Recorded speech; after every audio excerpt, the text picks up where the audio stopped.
En préparant ce culte qui a pour thème la grâce, vous savez tout le fil que j'ai expliqué, le fil rouge, j'ai été surpris de constater combien des cantiques contemporains qui se trouvent dans nos recueils de chants, surtout les J'aime l'Éternel, abordent très peu le sujet.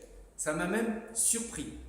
Parce que vous savez, quand on prépare un culte, on essaye d'avoir des chants qui sont dans la thématique de ce que nous voulons partager. Mais là, j'ai trouvé trop peu de chants, à mon goût, qui abordent le sujet. Je trouve des chants qui parlent d'amour, de joie, de tendresse, presque une déclaration d'amour qui, pour reprendre les paroles d'un collègue, émoustille les sentiments et les émotions, mais des chants qui nous invitent à considérer la grâce de Dieu envers nous, j'en ai pas recensé autant que cela.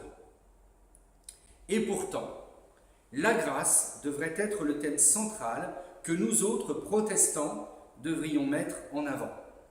Ne dit-on pas d'ailleurs que c'est l'un des piliers du protestantisme? Nous disons sola scriptura, l'écriture seule, sola gratia, la grâce seule, sola fide, la foi seule. La grâce seule, la foi seule, l'écriture seule. Mais pourquoi parler de la grâce? Après tout, nous ne sommes pas dans la célébration de Martin Luther. Et pourtant, je vous invite à considérer la grâce. Je crois que sans avoir une idée claire de la grâce, nous sommes dans l'incapacité de comprendre la personnalité de Dieu. Je sors de mes notes pour vous faire une petite remarque plus personnelle. Je passe beaucoup de temps à essayer de réfléchir, depuis quelques années, à ce que je pourrais appeler l'ADN de Dieu, même si Dieu est esprit. Mais Dieu a une personnalité qui lui est propre. Et souvent, ce que nous faisons, nous projetons sur Dieu ce que nous voudrions qu'il soit. Parce que ça nous arrange. On fait un Dieu à la hauteur de notre compréhension. Mais des fois, Dieu est tellement au-delà que ça nous oblige à voir la personnalité de Dieu, qui il est lui en tant que personne, tout simplement.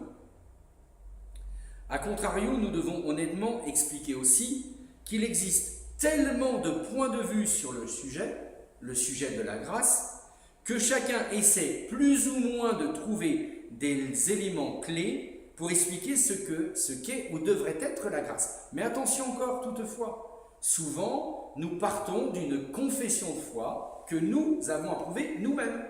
Et nous utilisons la Bible pour défendre ce que nous croyons en amont. Nous faisons naturellement cela. Pourquoi d'ailleurs aurais-je raison ce matin dans mon explication de la grâce? C'est la question qu'il faut se poser, puisque chacun y va un petit peu de sa façon de voir. Parce que si vous donnez une Bible, la même Bible que nous avons, à un darbiste, à un quaker, à un luthérien, un réformé, un méthodiste, un orthodoxe, un copte, un catholique, vous aurez des définitions différentes. Car à nouveau, nous avons toujours tendance à projeter sur Dieu notre propre façon de penser, plutôt que de rechercher qui il est dans sa personne. Comme j'aime le dire, attention, il y a des gens qui disent « aimer Dieu ». Nous devrions toujours nous poser la question si j'aime Dieu pour qui il est ou si j'aime les effets que ça produit sur moi. C'est deux choses différentes. C'est pareil en amour. Souvent, on entend des gens dire « j'aime cette personne », alors qu'en réalité, ce que nous aimons, c'est les effets que ça produit sur nous. Pas forcément la personne dans son intégralité. C'est toute la différence entre aimer ce qui me va bien moi et aimer la personne en tant que personne, que j'aime ou pas. C'est une personne. C'est ça la différence. Et souvent, malheureusement, nous projetons sur Dieu le fait que nous aimons les effets que ça produit sur nous, sans forcément nous intéresser à la personne de qui est Dieu. Parce que, il faut quand même comprendre une chose, c'est peut-être aussi notre référence à nous-mêmes, c'est peut-être l'unique piste qui nous permet de comprendre ce qu'est la grâce, ou du moins comment nous voudrions la voir. Et je vais vous proposer maintenant de travailler, de réfléchir, de méditer sur l'idée de la grâce comme je pense que les réformateurs voulaient nous l'enseigner. D'abord, le prérequis. Écoutez bien, il y a toujours un point de départ. Vous savez, la Bible parle de la pierre angulaire qui permet de faire les choses. Donc, il faut un point de départ avant de parler de la grâce. Le point de départ pour comprendre la grâce, c'est l'amour de Dieu. Ça part de ça. Tout part de l'amour de Dieu. Tout part de là. Comme le dit l'épître de Jean, vous savez, dans l'épître de Jean, il dit « Dieu est amour ». D'ailleurs, petite parenthèse que je souligne. Vous savez que dans l'islam, on dit que Dieu a 99 noms différents. Le miséricordieux, le compatissant, etc. Mais il lui en manque un que nous les chrétiens, nous lui donnons. Dieu est amour. Et la différence, c'est que nous croyons que tout part de l'amour de Dieu. D'ailleurs, ne connaissons-nous pas tous par cœur ce texte? Dieu a tant aimé le monde, on aime bien le dire. Donc tout part de l'amour. Parce que Dieu a tant aimé le monde qu'il a donné son Fils unique. Mais tout part toujours de l'amour de Dieu. Et si nous ne débutons pas par cette idée simple que tout part de l'amour de Dieu, nous altérons la portée de la grâce. Pourquoi? Parce que l'amour de Dieu, comme nous le révèle la Bible, est totalement, écoutez bien le mot, inconditionnel. Il n'y a pas de condition pour être aimé. Dieu a choisi d'aimer. Voilà pourquoi l'épître de Jean peut affirmer de manière péremptoire, Dieu est amour. Parce que Dieu a fait le choix d'aimer inconditionnellement. Nous pouvons comprendre et nous devons comprendre ce que cela signifie, et le plus simple est peut-être de faire une analogie avec quelque chose qui est palpable pour nous. Parce que parler d'amour inconditionnel, ça parle vraiment de sens, c'est un mot un peu technique. Et j'ai trouvé que peut-être la plus belle comparaison est de partir de la relation entre une mère et son enfant. C'est pas que les pères sont absents, hein, je précise. Mais il y a une petite différence quand même, quoi qu'on en dise.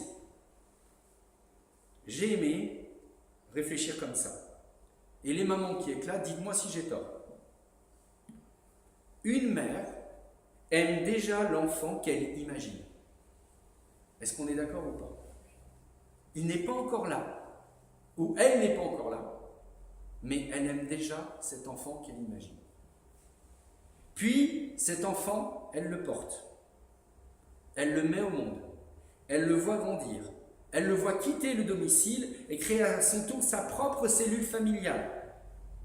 Et la mère aime déjà les petits-enfants qu'elle imagine, qu'elle ne voit pas, qu'elle ne va pas porter.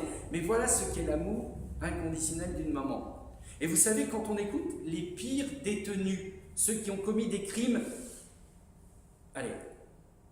irréparables. Irréparables. Je ne peux pas dire impardonnable, je ne suis pas à la place de Dieu. Mais irréparables, vous savez qui continue d'aller les voir en prison? Les mamans. C'est vrai ou c'est pas vrai? Et ça, c'est l'amour inconditionnel, c'est les mamans. Je ne suis pas d'accord avec ce que tu as fait, c'est irréparable, mais je continuerai à t'apporter la boîte avec le plat que tu aimes bien. C'est impressionnant, mais c'est cet amour inconditionnel, et ça ne nous choque pas notre image parce qu'on sait ce que c'est. Eh bien, Dieu est dans cet amour inconditionnel. D'ailleurs, le psaume 139 explique, et je crois que c'est une analogie qui est juste, cette relation mystérieuse et si belle de l'amour inconditionnel. Le psaume 139 dit à partir du verset 14, « Seigneur, je te dis merci parce que tu m'as créé. Oui, mon corps est étonnant et très beau. Ce que tu fais est magnifique, je le reconnais. Il n'y a pas d'orgueil dedans. C'est juste que finalement, le corps humain, c'est quand même quelque chose d'extraordinaire. Mais vient les deuxièmes parties. Quand tu me formais dans le secret, quand tu me brodais dans la profondeur de la terre, tu voyais tout, rien n'était caché pour toi. J'étais à peine formé, tu me voyais déjà. Déjà, tu avais écrit dans ton livre le nombre de jours que tu allais me donner. Et pourtant, aucun n'avait encore commencé. » Ça, c'est l'image d'un Dieu qui, avant même que je sois là à l'aimer, m'a aimé moi le premier. Et vous savez pourquoi on baptise les enfants? Parce qu'on pourrait dire, oui, mais ils n'ont pas choisi. On les baptise parce que l'Église se fait témoin d'un Dieu qui aime en premier. Alors que tu ne peux pas comprendre ce qu'est l'amour de Dieu. Mais l'Église va être témoin de cet amour. Et elle veut être là pour dire, cet amour est grâce. Alors pour comprendre la grâce de Dieu, tout part de l'amour de Dieu. Vous enlevez ça, la grâce n'a plus aucune saveur.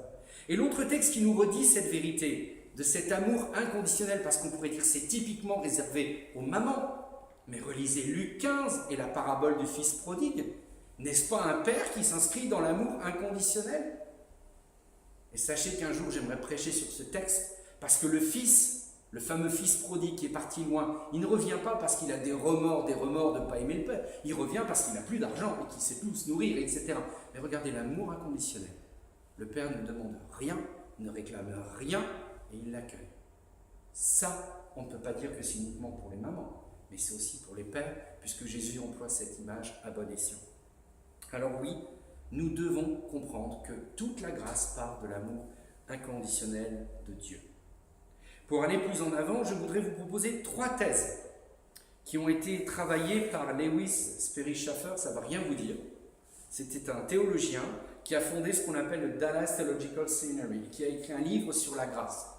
J'aime beaucoup ce livre, même si je ne partage pas toutes ses conclusions, mais au moins il a le mérite d'aborder des vrais sujets. Et je vais vous partager 3 thèses. C'est un Américain, mais je crois qu'il a même passé son doctorat à la faculté d'Aix-en-Provence en son temps. Bon. Il y a un peu de français qui coule dans ses veines, même s'il n'est plus de ce monde. Voici les 3 thèses que j'ai retenues et que je voudrais vous parler. Si l'on part de l'idée que la grâce de Dieu puise sa source dans l'amour inconditionnel de Dieu, la première thèse qu'il nous propose est que la grâce n'est jamais refusée pour cause d'indignité. L'idée comme quoi nous sommes indignes d'être aimés de Dieu est totalement impossible dans le cœur de Dieu. C'est totalement impossible. Si Dieu est amour, comme je l'ai dit en préambule, il ne peut agir comme agirait une personne qui sélectionne les dignes et les indignes. Ça voudrait dire que je n'ai pas besoin de grâce puisque je m'estime digne d'être aimé de Dieu, alors que la grâce n'est pas sur cela. Réfléchir ainsi consiste à transformer Dieu en humain qui, au gré de ses affections, tel un enfant capricieux, décide qui il veut et qui il rejette. Certains estiment que tout cela appartient à la sélection divine qui se veut souveraine. Là, les calvinistes me feront un procès, je leur en serai gré. Bon, pourquoi pas? Mais en ce cas, n'osons plus dire que Dieu est amour, au sens le plus grand possible. Disons plutôt que Dieu n'aime que celles et ceux qui décident d'aimer. Mais ça me pose une difficulté, parce que si l'on va dans ce sens, il me semble peut-être utile de réécrire une grande proportion de la Bible, des grands textes de la Bible, surtout ceux qui abordent l'idée que Dieu aime de façon inconditionnelle. D'ailleurs, le texte de Romains chapitre 10 nous dit « Dieu a enfermé tous les hommes dans la désobéissance pour faire à tous miséricorde. » La grâce, elle est là. Tout part de l'amour de Dieu. Et donc la grâce ne peut pas être refusée pour cause d'indignité. A contrario, la seconde thèse de Lewis Sperry Chafer est que la grâce ne peut pas être diminuée à cause d'une dignité quelconque. Je m'explique. Si j'estime que je suis moi-même digne de Dieu, en ce cas, la grâce devient caduque parce que je suis moi-même l'instrument de mon salut, de l'éternité. C'est ce que défendait au IVe siècle un moine du nom de Pélage, qui a donné un courant que l'on appelle le pélagianisme. Ce courant consiste à croire qu'avec mes bonnes œuvres, mes bonnes inclinaisons des cœurs, mes bonnes intentions, je n'ai plus vraiment besoin de la grâce, puisque avec mes bonnes œuvres, je suis digne ou pas digne de la grâce. Mais ceci est totalement faux. Ce que nous redit l'amour de Dieu, c'est que nous ne pouvons pas tenir face à lui. Ce n'est pas possible. Dieu est Dieu et l'humain reste l'humain. Croire une seule seconde que l'humain peut s'élever au niveau de Dieu par lui-même, c'est réduire la grâce à néant. Automatiquement. Personne n'est assez digne de ça. Et ce n'est que folie et orgueil que de croire que Dieu et moi pourrions être, même de manière homéopathique, à égalité. Il faut arrêter. Ce n'est pas possible. La troisième thèse de Lewis Sperry Chafer est que la grâce, écoutez, c'est peut-être celle que je préfère, ne contracte pas de dette. Alors là, je suis un peu technique, mais je vais y venir. La grâce signifie que je n'ai rien fait pour obtenir ce cadeau. Prenons un exemple. Ceci est un médiator pour jouer de la guitare. Tu peux venir, Marion? Ça, c'est le cadeau que je veux faire. Je l'offre à Marion. Merci. On est bien d'accord. Marion peut décider d'en faire ce qu'il veut. C'est un cadeau à part entière. Tu peux décider de le garder en disant « Waouh, il m'a fait un super cadeau », soit là, tu l'as perdu dans les 2 minutes, puis ça n'a plus de valeur du tout. On est bien d'accord. Il n'a pas travaillé pour, il n'a rien fait pour. C'est juste cadeau. Imaginons qu'ils me disent maintenant « Je te donne en retour quelque chose ». Ce n'est plus la grâce, c'est un marchandage. Comprenez l'idée? S'il me dit « Moi, j'accepte ça », tu peux l'accepter, mais j'en aurais besoin pour jouer. C'est l'exemple. Voilà. Mais imaginons qu'ils me disent « Moi, en compensation, je te donne quelque chose », ça veut dire qu'il a contracté une dette vis-à-vis de moi. Non, cadeau, c'est pour toi. Point final. Je n'exige rien en retour. Et à partir du moment où on estime que la grâce appelle de ma part un retour, ce n'est plus un don de grâce, c'est un marchandage affectif. C'est pas la même chose. Je peux comprendre, c'était juste une chose. Mais je te remercie. Merci pour ce don de la grâce. Voilà. Et qu'est-ce qui se passe quand on reçoit la grâce de Dieu? Par exemple, son pardon. On a fait quelque chose que l'on sait pas être tout à fait correct. Eh bien, je vais vous dire comment se mettent en place des mécanismes très humains. On dit, Seigneur, pardon, maintenant que je m'engage à lire tant de chapitres de ma Bible, prier combien d'heures, assister à toutes les réunions de l'église, mais de vous à moi, vous êtes en train d'acheter la grâce, ça ne sert à rien. Ça ne sert absolument à rien. La grâce, c'est juste que Dieu dit, alors, tu te relèves?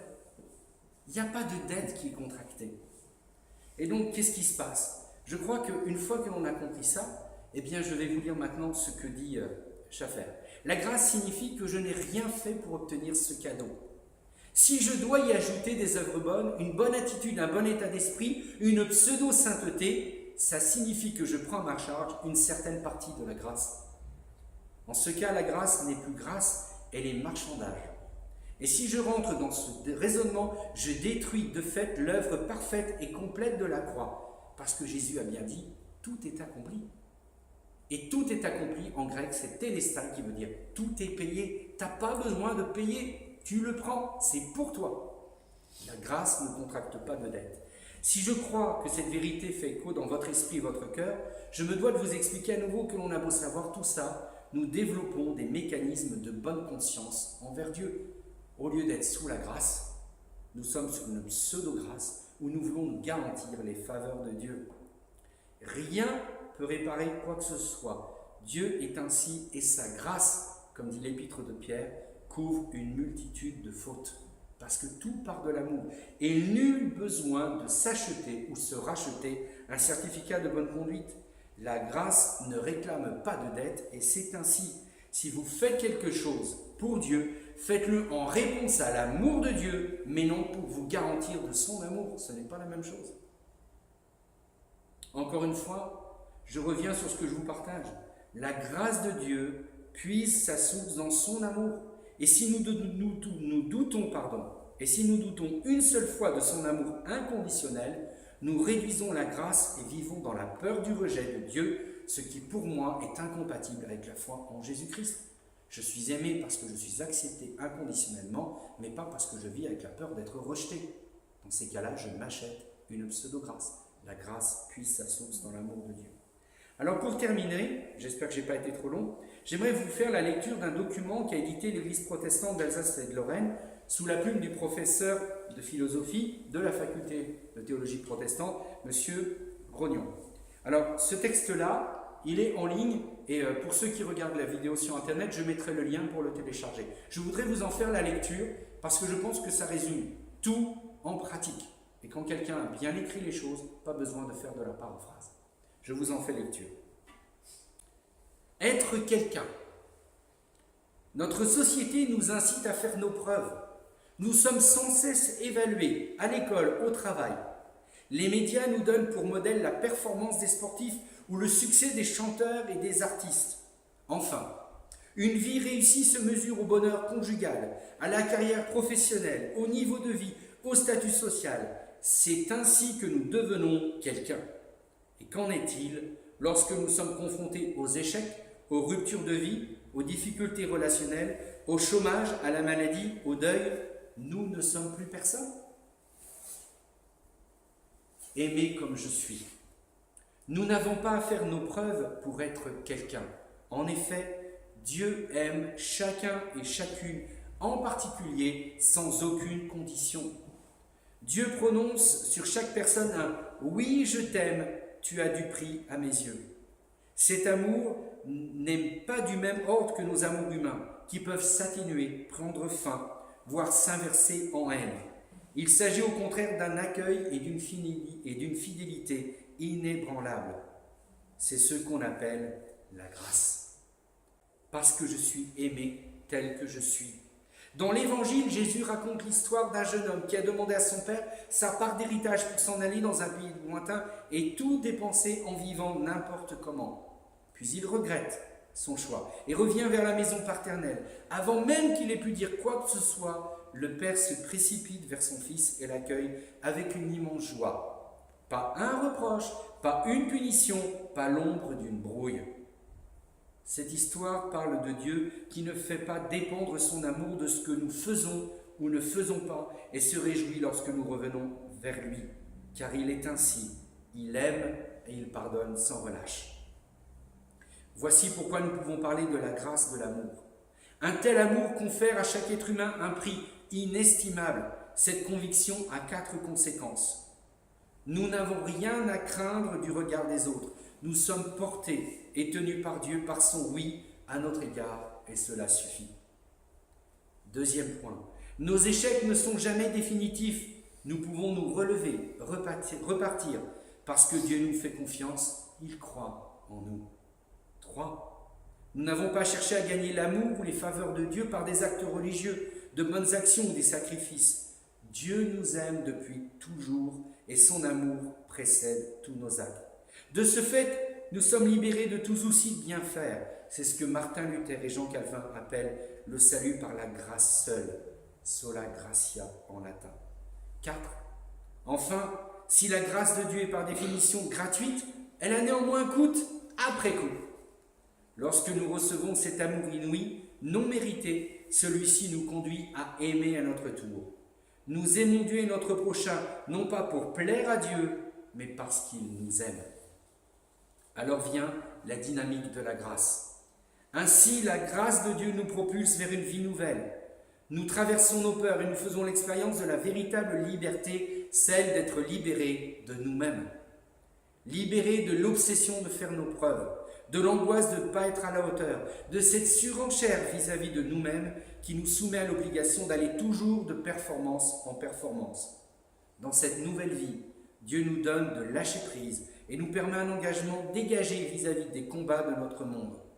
Croire en ce Dieu-là, c'est se laisser contaminer par la dynamique de la grâce. Alors oui, Dieu est amour, comme le dit 1 Jean 4,8.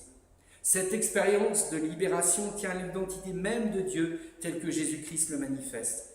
Dieu n'est pas seulement un Dieu aimant et miséricordieux, il s'identifie lui-même à l'amour. Il est, à proprement parler, amour. Amour est son nom. Alors rendons grâce. Il nous arrive, oui, de rendre service. L'expression veut dire littéralement que nous avons reçu un service et que nous le rendons d'une manière ou d'une autre. Il en va de même avec la grâce. Parce que nous savons que nous sommes aimés, nous rendons grâce, en particulier par le culte. Nous ne rendons évidemment pas à l'identique ce que nous avons reçu, mais nous sommes infiniment reconnaissants. Nous apprenons la gratitude pour tout ce qui fait notre vie. Signé Frédéric Rognon, professeur de philosophie à la faculté de théologie protestante de Strasbourg. Alors pour conclure, je dirais qu'une chose, vivons définitivement dans la grâce qui puise sa source dans l'amour de Dieu. Et si vous connaissez une autre chose qui peut changer le monde, eh bien, dites-moi ce que c'est. Mais moi, je crois que là, on peut enfin devenir des chrétiens contagieux quand on est dans cette dynamique. Amen. Amen.